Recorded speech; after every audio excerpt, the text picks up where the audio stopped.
Hello everyone, welcome back to my channel. আমি অরণ্যা, তোমরা দেখছো মিঠাই ফ্যামিলি ব্লগ।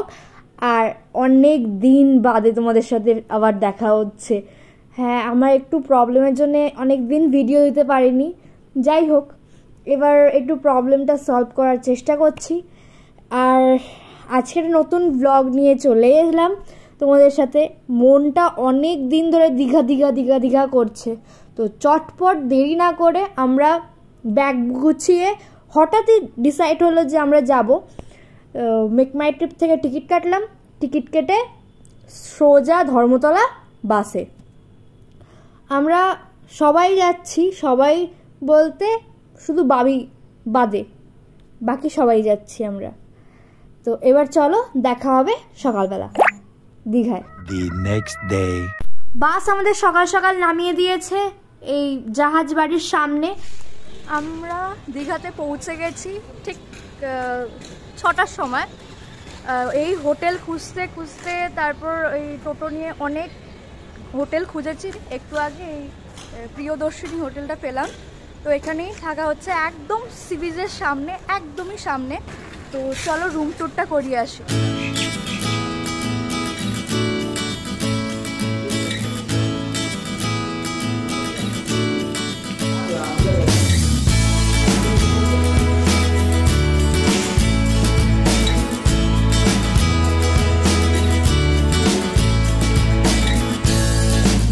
নেওয়া হয়েছে,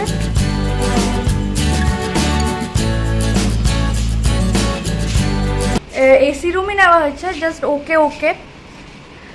এই যে বেড, এসি, সামনে একটা বড় মিরর, আর এখানে ড্রয়ার দিয়েছে রাখার জন্যে জিনিসপত্র, আর এখানে একটা কভার দিয়েছে।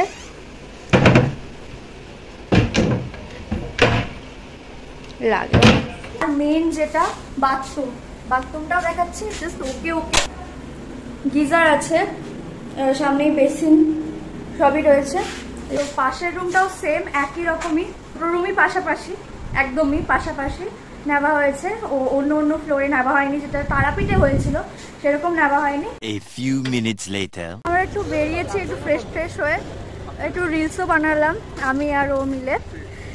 তো এখন একটু সি বিচের মানে পাশাপাশি একটু ঘুরি, আর কোথায় দুপুরের আর কি রান্না হয়, মানে যেরকম আর কি তারাপীঠে হয়েছিল সেম ওরকম যদি এখানে হয় তো ভালো, না হলে দেখি কী করা যায়। তো একটু আমরা দুজনেই বেরিয়েছি, বাকি সবাই মিলেই বেরিয়েছি। ওরা আগে চলে গেছে, যেহেতু আমরা ভিডিও করছিলাম বলে পরে খেতে এসেছিলাম একটু।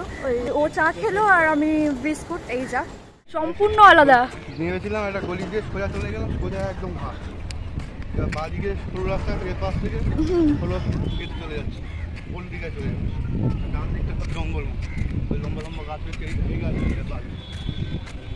এসে পড়েছিলাম, আমার লেগেছে, গাছ থেকে পড়েছিল। ওর সাথে ওই ছোটবেলারই গল্প হচ্ছিল। তারপর সি বিচের কাছে এসে আমরা সবাই মিলে একসাথে ফটো তোলা হলো। মেঘ করে এসে বৃষ্টি হবে ঝমঝম করে, আমরাও স্নান করতে আসবো, দারুণ মজা হবে। জানি না কি হবে, দেখা যাক। সি বিচ থেকে হোটেলের দিকে যাচ্ছি, দেখি একটা স্টারফিশ পড়ে রয়েছে, কিন্তু এটা মৃত। তারপরে সি বিচের পাশে যে চশমার দোকানগুলো বসে, ওখান থেকেও একটা চশমা কিনলো। ও আমাকে বলছে এটা চশমা পছন্দ করে দাও, আমি একটা নিই। আর ওই চশমাটাই আর কি হারিয়ে এসছে জলের মধ্যে। কমেন্টে জানাও কিরকম লাগলো ওকে ওই চশমাটা পরে। খুবই বাজে, আমি জানি, কমেন্টে বলে দিও। বাইগান। এই ওর নাম কি? জোজো। আমরা রাস্তা দিয়ে হেঁটে যাচ্ছি, হঠাৎ ওর সাথে দেখা। তোর নাম জিজ্ঞাসা করে ওকে ডাকলাম, সে তো গায়ে উঠে যাবে আমার। আর আমাদের দুজনকে দেখলে মানে গরু, কুকুর সবাই আসে আমাদের কাছে আদর খেতে। ওরাও জানে যে আমরা পছন্দ করি। আর ওরা তো মানে জোজো তো আমাদের গায়ের থেকে রাজাপোগোর গন্ধ পাচ্ছিল। ও তো আমাদের কাছ থেকে যাবে না, সে গায়ে উঠে গেছে। আবার ওর মালিক আবার টানতে নিয়ে গেল ওরে। A few hours later. আমাদের স্নান টান হয়ে গেছে, এই সবে একটু হোটেলে এসেছিলাম, একটু রেস্ট নিলাম, স্নান টান করেই আর কি হোটেলে এসেছিলাম। নিয়ে তারপর এখন যাচ্ছি খেতে, যেহেতু অনেকক্ষণ খাই না, তো যাই একটু হোটেলে, দেখি কোন হোটেলে যাওয়া হয়।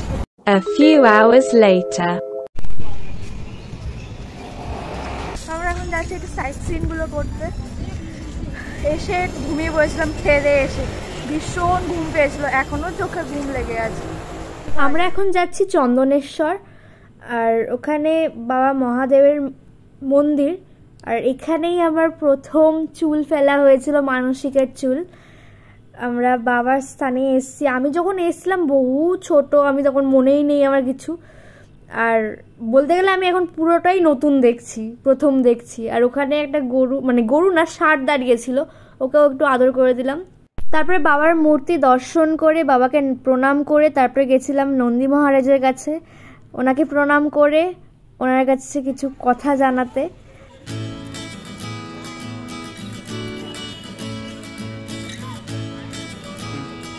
বাবা মহাদেবের পুকুর দর্শন করে আমরা বেরিয়ে পড়লাম তালসারির উদ্দেশ্যে।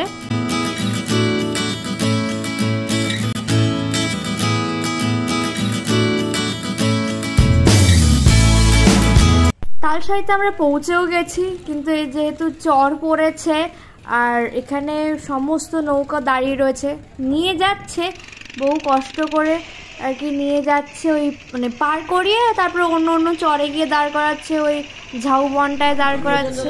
বোটের এক একজনের ভাড়া 100 টাকা। বাবা খুব গায়ে লাগে গো, তাই আর উঠেনি, সোজাই চলে যাচ্ছি অন্যদিকে। তোমরা একটু বেশি বেশি করে সাপোর্ট করো, একটু ভিউজ দাও, ওয়াচ টাইম দাও, তাহলেই তো হবে। ওখান থেকে আমরা বেরিয়ে পড়লাম উদয়পুর যাবার উদ্দেশ্যে। প্রথমবার উদয়পুর যাব, ফার্স্ট টাইম।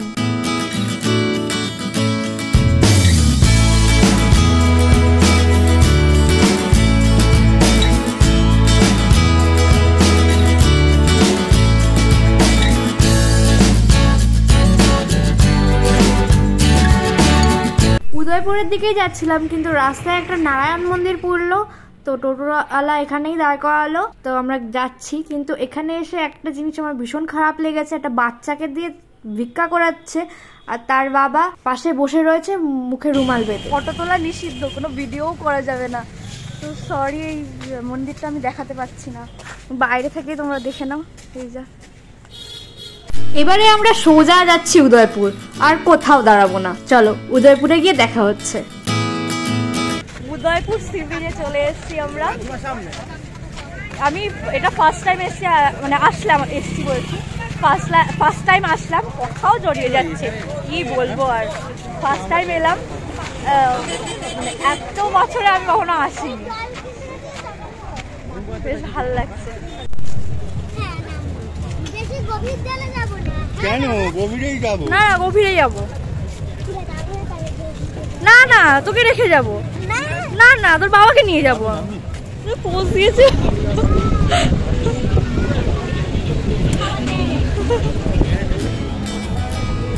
দারুণ লাগছে গো, এই জলটা পরিষ্কার আছে, দারুণ লাগছে। শুধু আমি ইউটিউব ভিডিওতে আর বন্ধুদের কি বলবো স্ট্যাটাসেই দেখেছি উদয়পুর, এই ফার্স্ট টাইম যে আমার চোখে দর্শন করছি।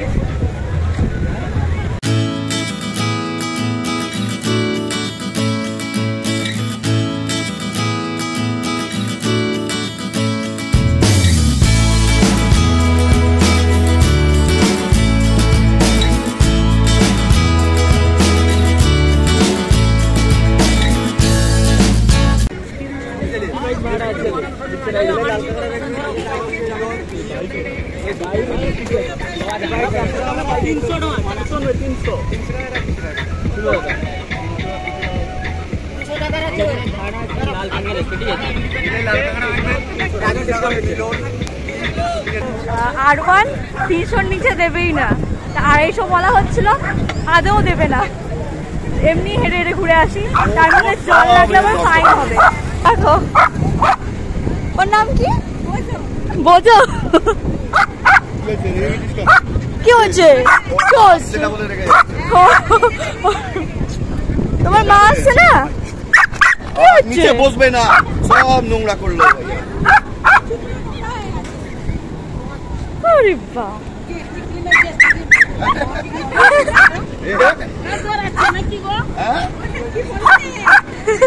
আচ্ছা বুঝতে পারছি।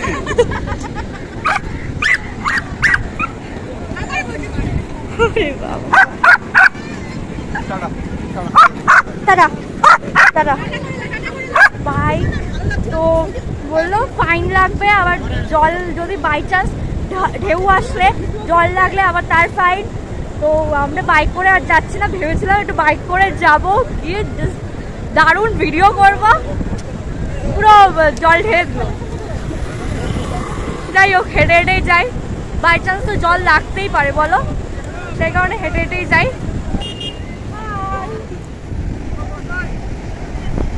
দারুণ হাওয়া দিচ্ছে, ও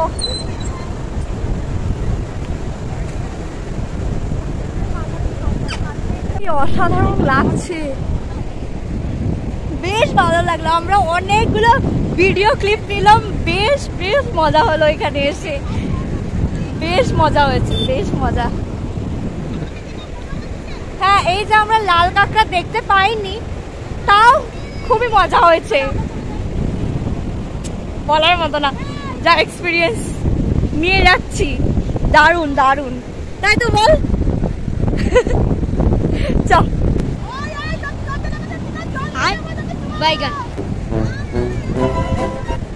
কি লেখো গো, এখান থেকে সোজা আমরা হোটেলে চলে গেছিলাম, অনেকটাই দেরি হয়ে গেছিল এখান থেকে বেরোতে। A few hours later. হোটেলে এসে কিছুক্ষণ রেস্ট নিয়ে রাতে খাবার জন্য বেরিয়েছিলাম, তারপরে হঠাৎ দেখে এখানে ফুচকা, তো এখানে ফুচকা খাওয়া হলো, ওর থেকেই আমি কয়েকটা খেয়েছিলাম ফুচকা, বেশি খাইনি, আর বেশি ভিডিও ক্লিপ নেওয়া হয়নি। তারপর কিছু গিফট কেনা হয়েছিল, আর ওগুলো তোলা হয়নি আমার। আবার দেখা হচ্ছে সকালবেলা। The next day. Good morning everyone, আজকে দীঘাতে সেকেন্ড দিন, আর সকাল থেকে প্রচণ্ড বৃষ্টি, প্রচণ্ড। সকালবেলা কিছু এমনি হোটেলে আর কি বুক করিনি, এমনি খাওয়া যেত, কিন্তু এই টুকটাক চা বিস্কুট খেলাম এখানে এসে। উঠেছি ওই 8টার দিকে, এখন ঘড়ি দেখতে গেছিলাম, এখন ওই 9:30 বাজে এরকমই হবে। আর সকাল দিয়ে দারুণ বৃষ্টি পড়ছে, দারুণ দারুণ। তাও এখন একটু একটু ঝিরিঝিরি পড়ছে, না পড়ার মতো, তো সেই জন্য আর কি বাইরে বেরিয়ে ভিডিও করছি। এত ভালো লাগছে, আর রাতের বেলা তখন খেয়ে দিয়ে সোজা হোটেলে চলে এসেছিলাম, আর ভিডিও করিনি, একটু ফ্যামিলির সাথে টাইম কাটাচ্ছিলাম, আর এমনিও দেরি হয়ে গেছিলো, তো কিছু জিনিসপত্র কিনলাম, সব দেখাবো, পরেই দেখাচ্ছি। আর এখন দেখি রুমে যাই, কী করা যায় দেখি। আবার এক জায়গায় যাওয়ার কথা ছিল ঘুরতে যাওয়ার জন্যে, তো জানি না ওটা হবে কি না, কারণ বৃষ্টির ওয়েদার। তার মধ্যে আবার এসছে বৌদির জ্বর, যেহেতু কালকে রাতেই এসছে, আর তার মধ্যে সমুদ্রের জলে স্নান করেছে, সময়ের তো জল খেয়ে গেছে, আরও জ্বর এসে গেছে তার। যাই হোক, কিছু করার নেই এখন, এমনি এখন ভালো আছে, ঠিক আছে। চল যাই,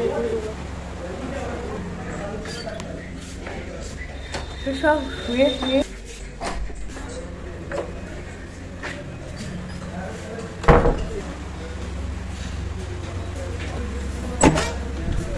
ওই ঘরে গেলাম, ওই ঘরে তো সবাই শুয়ে শুয়ে আছে, আর এই ঘরে আসলাম, এই ঘরে গল্প করছে। যাই হোক, আবার তোমাদের সাথে দেখা হচ্ছে পরে। A few minutes later. যেই হোটেলে ছিলাম আমরা, সেই হোটেলে এরকম একটা ঠাকুরের স্থান রয়েছে, তো এখানে পণ্ডিতজি এসে পুজো টুজো করছে। ব্রেকফাস্ট যখন খেতে যাই তখন দেখলাম, হঠাৎ মাথা ধরেছে, চশমাটা পরে নিয়েছে। এখন যাচ্ছি একটু ব্রেকফাস্ট করতে, দেখি কোথায় করি। আর এই হোটেলে তো মানে যে রান্না করার খাবার মানে ঢোকানো যাবে না, সেই কারণে আমরা বাইরে থেকেই খাচ্ছি, বাইরে থেকেই খেতে হচ্ছে। এখনও ঝিরিঝিরি বৃষ্টি পড়ছে, একদমই যে বৃষ্টি বন্ধ হয়ে গেছে তা না, এখনো ঝিরিঝিরি বৃষ্টি পড়ছে। বৃষ্টির সময় যে সমুদ্রের ঢেউটা, সমুদ্রের যে কি বলবো লুকটা এতটাই সুন্দর হয়ে যায়, ভীষণ ভালো লাগে। ভেবে বলেওছিলাম যে সকালবেলা চলো যাই একটু, বৃষ্টি যখন বৃষ্টি আর কি পড়ছিল, বলো না জ্বর হবে, তাই জন্য আর নিয়ে যাইনি।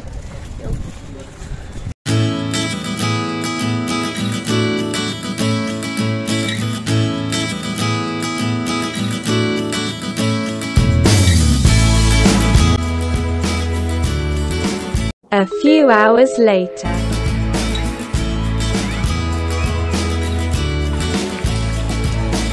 সমুদ্রের পাড়ে এসেছি আর ওর হঠাৎ করে ইচ্ছে হলো যে ঘোড়ার পিঠে উঠবো। ও আর পাখি মিলে ঘোড়ার পিঠে উঠেছে, একটু তাই ভিডিও ক্যাপচার করেছিলাম। আমি উঠিনি, আমি ওর সাথে একটু ভিডিও নিলাম। আর সমুদ্রে এসেছি, আর সমুদ্রের জল যদি গায়ে না লাগে একটু হয়।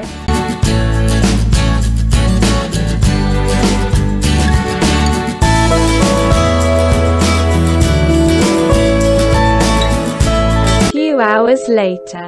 ঘুরতে যাব বলে আগের থেকে যেহেতু অটো বলে রাখা ছিল যে এই টাইমের মধ্যে আসবে, তো বেশিক্ষণ আমরা স্নান করতে পারিনি, তাড়াতাড়ি উঠে আসতে হয়েছে। আর এখন আমরা যাচ্ছি শঙ্করপুরের উদ্দেশ্যে।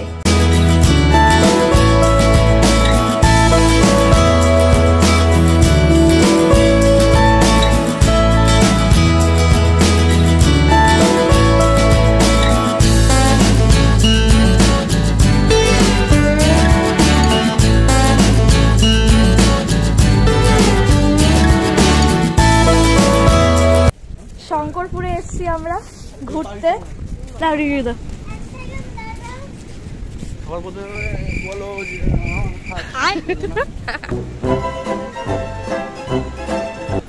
আমি ভাবলাম শঙ্করপুরে অনেক মাছ টাছ থাকে, মাছ টাছ আনে। জায়গাটার নাম শঙ্করপুর, সেরকম না একটা লাগলো না। আসল জায়গাটা নিয়ে যাইনি, তাই জন্য সেরকম লাগলো না। আসল জায়গাটা দেখি কি বলে ড্রাইভার, ঠকি দিচ্ছে। চলো গাড়ি উঠবে, এবার আবার পরে দেখাচ্ছি।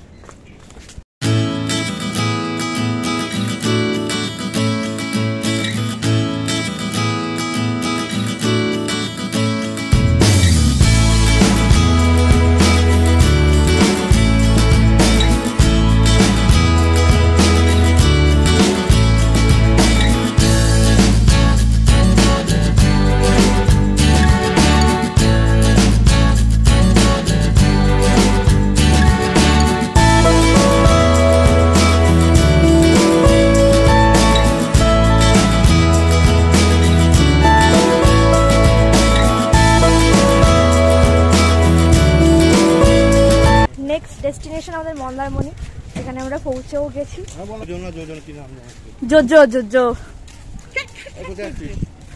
পুচকে কোথায় যাচ্ছ? মাথায় লেগে গেছে। ওর নাম কি? হ্যাঁ একটু হাত দিতে পারো? ও ওরে বাবা,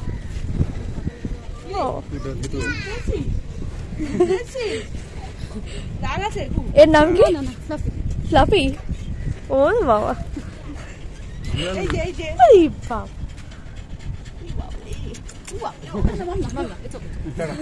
টাটা, বাই বাই।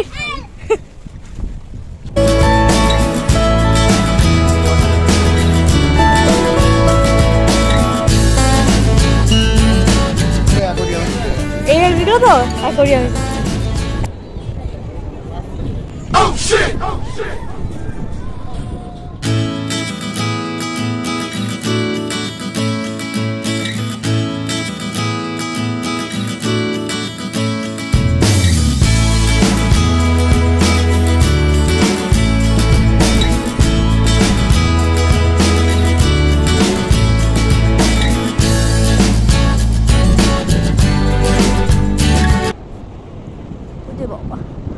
বাবা তোদেরকে ভালো লাগে কেন বলতো? হ্যাঁ তোরাই বল, তোদের কেন ভালো লাগে এত বল।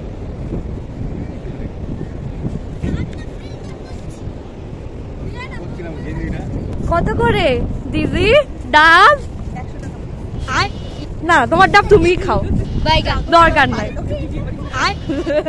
আমরা এখানে এসে ভিডিও ফটো এইসব তুলছি, তো ওই কাকুটা বাইকে করে এলো, তো এসে ওই অ্যানাউন্স করছে যে জল বাড়ছে, তো কিছু মানুষ ওই মাঝখানে গিয়ে এখনো স্নান করে যাচ্ছে, তাদের অনেকবার করে ডাকা হচ্ছে, তারা আসছে না।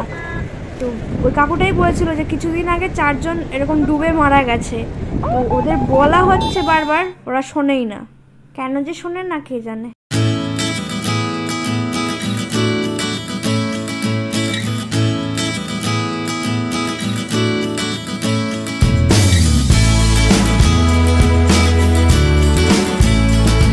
আমরা ওখানে দাঁড়িয়েছিলাম আর এই গরুটা এসে আমার জামার মধ্যে মাথা ঘষতে শুরু করেছে, হয়তো খিদে পেয়েছে তার। তারপরে তাকে বিস্কুট কিনে দেওয়া হলো, খেলো। তো আমরা যখন চলে আসছি তখন আমাদের পেছন পেছন আসছিল। যাই হোক, এখন অন্যদিকে আমরা যাচ্ছি। অ্যাকচুয়ালি যেই জায়গাটা এখন আমরা যাচ্ছি সেই জায়গাটার নাম না আমার মনে নেই। তো আমি ভিডিও করতে করতে যাচ্ছি আর বাকি দেখো পাশে মানুষগুলো আমার দিকে তাকিয়ে রয়েছে। আমি না প্রথম একটু লজ্জা পেতাম, একটু ভয় লাগতো, কিরকম একটা লাগতো। যাই হোক, এখন ঠিক হয়ে গেছে। তো একই ওখানে যেখানে গেছিলাম সেই সি বিচ, আর কিছুই নেই। তো ওখানে বেশিক্ষণ দাঁড়ালাম না, আর আমাদের খিদেও পেয়েছিল একটু, আর ওখানে দাঁড়িয়ে দেরি করলাম না, ওখান থেকে বেরিয়ে পড়লাম অন্য জায়গায় যাওয়ার উদ্দেশ্যে। এখন আমরা যাচ্ছি শঙ্করপুর, যেখানে মাছের ভেরি আর কি, সব লঞ্চগুলো আসে মাছ টাছ নিয়ে। ওখানে যে গরুটা দাঁড়িয়ে রয়েছে না, আমি ওকে দেখে বলছিলাম যে তুমি ওর কাছে যেও না, মানে ওর পাশাপাশি যেও না, যেহেতু ওর বাচ্চাকে দুধ খাওয়াচ্ছে সেই জন্যই বলা। অনেক সময় রেগে ঠেকে যায় না, তো গরুটা নিজেই আমার কাছে আসছিল। তো তারপর মাঝি কাকুরাও বললো যে ও কিছু করবে না। আর মাঝি কাকুদের জিজ্ঞাসা করা হচ্ছিল যদি বৃষ্টি হয় বা বৃষ্টি যখন নামে, ঝড় বাদল হয়, তখন কি করে ওনারা।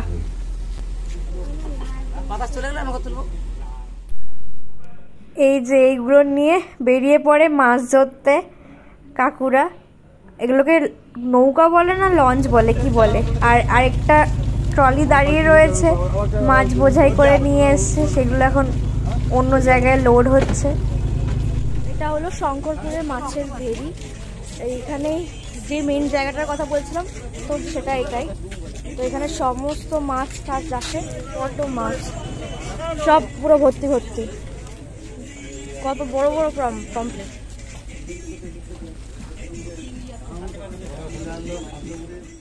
কাঁকড়ার ট্রলি, তারপর আরও প্রচুর কাঁকড়া, সমুদ্রের কাঁকড়া আর কি এগুলো। আরও কত মাছের ট্রলি, ওই যে সব নিচের থেকে বার করছে, আর এই ভ্যানে লোড হচ্ছে, সব চলে যাবে অন্য জায়গায় সব। এখান থেকে আর কি মাছ বিক্রি করে না, জিজ্ঞাসা করা হয়েছিল যেহেতু মাছ নিতাম, ইলিশ মাছ, তো এখান থেকে বিক্রি করে না। তারপর ওখান থেকে বেরিয়ে পড়া হলো, অন্য জায়গায় যাব যেখানে আর কি মাছের দোকান বসে, মানে মাছ বিক্রি করা হয়, সেখানে এখন যাওয়া হচ্ছে। তো আমরা এখন পৌঁছেও গেছি। এখানে পুরো ভরে ভরে মাছ, অক্টোপাস, লবস্টার, কাঁকড়া, আরও অনেক মাছ।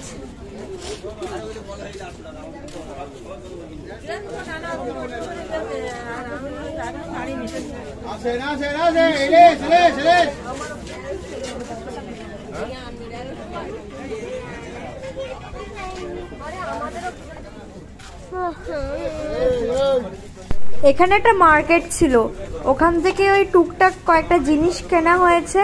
মামুনির জন্য একটা শাখা কিনেছে, এত সুন্দর লাগছে, আর ওখানে শাখার দাম এত কম, মানে আমি নিজেই অবাক হয়ে গেছিলাম। তো ওখানে একটা দুল কিনলাম, মানে একটা না সরি 3টে দুল কিনেছি সেম ডিজাইনের। এই যে এই দুলটা ওই গিফট করার জন্যে। আর এখানে শুটকি মাছও বিক্রি হচ্ছিল, তো ভাবছিলাম নি, কিন্তু এখানকার শুটকি মাছগুলো বালি হবে। তো কার কার শুটকি মাছ খেতে ভালো লাগে একটু কমেন্টে জানিও। আর এখানে দেখো অক্টোপাসও রয়েছে, আমারও শুটকি মাছ খেতে ভালো লাগে, চিংড়ি শুটকি আর লোটে শুটকি। কার কোনটা ভালো লাগে কমেন্টে অবশ্যই জানাবে কিন্তু। এখানে লবস্টার, চিংড়ি মাছ, তারপরে ইলিশ মাছের দাম জিজ্ঞাসা করা হচ্ছিল, তো একটু ইলিশ মাছের দামটা বেশি, ওখান থেকে নেওয়া আর হয়নি। তো এখন সোজা চলে যাচ্ছি হোটেলে। A few hours later. হোটেলে এসে রেস্ট নিয়ে রাত 10:30টার দিকে আমরা বেরিয়েছিলাম ডিনার করার জন্য, কারণ একটু পেট ভরা ভরা লাগছিল, এসে রোল খেয়েছিলাম একটু, সেই জন্যে। The next day. আজকে আমাদের বাড়ি যাওয়ার পালা, আর আজকে আমাদের সকাল 9:30টার সময় আমাদের হোটেল ছেড়ে দিতে হয়েছে, সেই টাইমে ছিল চেক আউট। আর যেহেতু আমরা ওল্ড দীঘাটা আর কি দেখিনি, সেই জন্যে ওল্ড দীঘায় যাচ্ছি, টাইমটা তো কাটাতে হবে। আমাদের ছিল সাঁতরাগাছি ট্রেন, সাঁতরাগাছি এক্সপ্রেস। তো ওল্ড দীঘায় চলে এসেছি, এখানে একটু বসে রেস্ট নিয়ে তারপর একদম খেয়ে তারপরে ট্রেনে উঠবো। এখান থেকে মামুনির সাথে গিয়ে কয়েকটা জিনিস কিনেছিলাম ওই গিফট করার জন্য আর কি।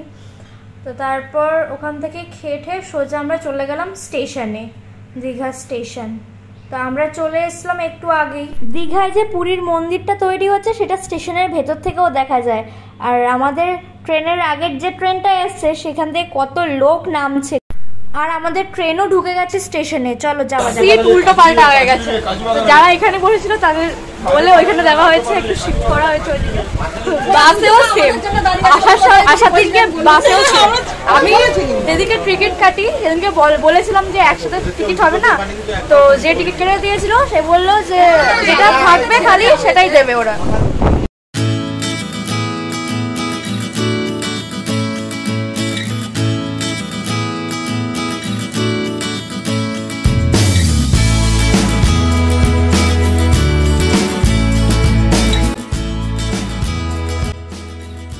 অনেকক্ষণ আগে যেহেতু খেয়েছি আর প্রত্যেকের খিদে পেয়ে গেছে, প্রত্যেকেই ঝালমুড়ি খেলাম। ট্রেনে উঠেছিল ঝালমুড়ি, আর ঝালমুড়ি খেতে খেতে এই সুন্দর দৃশ্যটা অনুভব করতে লাগলাম।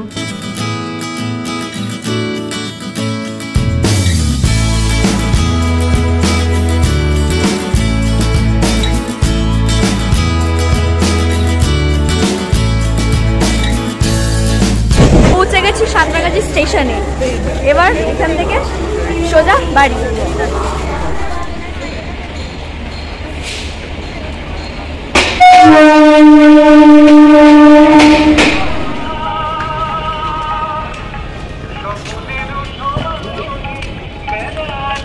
আমরা সাঁতরাগাছি থেকে একদম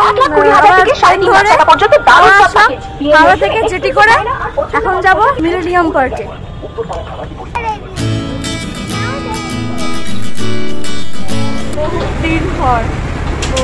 বহুত বছর পর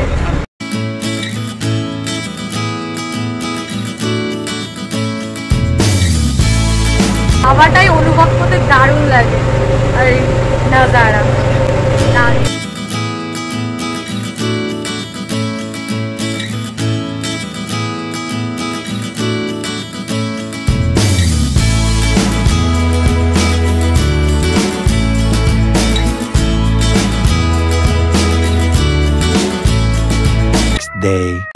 কালকে আস্তে আস্তে অনেক দেরি হয়ে গেছিল, আর তার মধ্যে ওই বাস, আবার ট্রেন, অনেক পাল্টে, তারপরে জেটি, তারপরে আবার বাস, তার মধ্যে পাখির শরীর খারাপ করে গেছিলো, বাচ্চাটার খুবই শরীর খারাপ করে গেছিলো। আর সেই মুহূর্তে আর কি কোনো ভিডিও করা হয়নি, তার মধ্যে আমার নিজেরও পা ঠাপ সব খুলে গেছিলো। অনেকক্ষণ একটানা জার্নিতে তো সত্যি শরীর ক্লান্ত হয়ে গেছিলো। তারপরে আমরা ঢুকলাম 10:15-র দিকে, তারপরে এসে ফ্রেশ হয়ে তারপরে খাওয়া দাওয়া করে আবার শুয়ে পড়েছি। দীঘায় সেদিনকে রাতের বেলা এই শিব মূর্তিটা কিনেছিল ও, আর এই রাধা কৃষ্ণের মূর্তিটা গিফট করার জন্য একজনকে, সেটা নেওয়া হয়েছিল। আর এই শিব মূর্তি আর বজরংবলীর মূর্তি, এই দুটো মূর্তি ওর ভীষণ পছন্দ হয়েছিল বলে ও নিজে নিয়েছিল এটা বাড়িতে রাখার জন্য আর কি। আর এই ক্লিপটা দিম্মার জন্য কিনেছি আমি, যেহেতু দিম্মা অন্য কিছু ইউজ করে না। আর এই বাক্সটা মামুনি কিনেছে ওই জুয়েলারি রাখার জন্যে, এটার মধ্যে অনেকগুলোই বাক্স রয়েছে, বেশ ভালো লেগেছে। আর কয়েকটা পেন কেনা হয়েছে, আর ওল্ড দীঘা থেকে এটা আমি মামুনিকে কিনে দিয়েছি। আর এই দুলটা আমার বৌদি দিয়েছিল, আর এই ক্লিপটা মামুনিকে বৌদি দিয়েছে। আর এই দুলটা ওই যে দিদি গেছিলো সেই দিদি আমাকে দিয়েছে। আর এই দুলটা ওল্ড দীঘা থেকে রিয়েল পালসের মায়ের জন্য কিনেছি। আর এই হারটা ও মায়ের জন্য কিনেছে। এই হারটা সে রাতের বেলা কেনা। আর ওই দুলটা তো বোনের জন্য কিনেছিলাম ওই মার্কেট থেকে। আর ওই ব্রেসলেটটা ওই ওল্ড দীঘায় কিনেছি আমি ওই এক দিদির মেয়ের জন্যে। আর এই শাখাগুলো ওই যে মার্কেটে গেছিলাম ওই মাছের মার্কেটের পাশে যে একটা মার্কেট ছিল ওইখান থেকে কেনা। আর এই শাখাগুলোর দাম 100 টাকা। সকালবেলা সব ব্যাগ গোছালাম আর এই তোমাদের জিনিসগুলো দেখালাম কি কি কেনা হয়েছে। আরও কিছু টুকটাক জিনিস কেনা হয়েছে এই যা। তো তোমাদের কীরকম লাগলো এই ভিডিওটা কমেন্টে অবশ্যই জানাবে। আর ভালো লাগলে অবশ্যই একটা লাইক আর আমার চ্যানেলটাকে অবশ্যই একটা সাবস্ক্রাইব করে দিও যারা নতুন দেখছো। আর পাশে যে বেল আইকনটা আছে সেটাকে অবশ্যই অল করে দেবে যাতে নোটিফিকেশন তোমরা পেয়ে যাও। আবার দেখা হবে নতুন কোনো ভিডিওতে নতুন কিছু। Bye bye.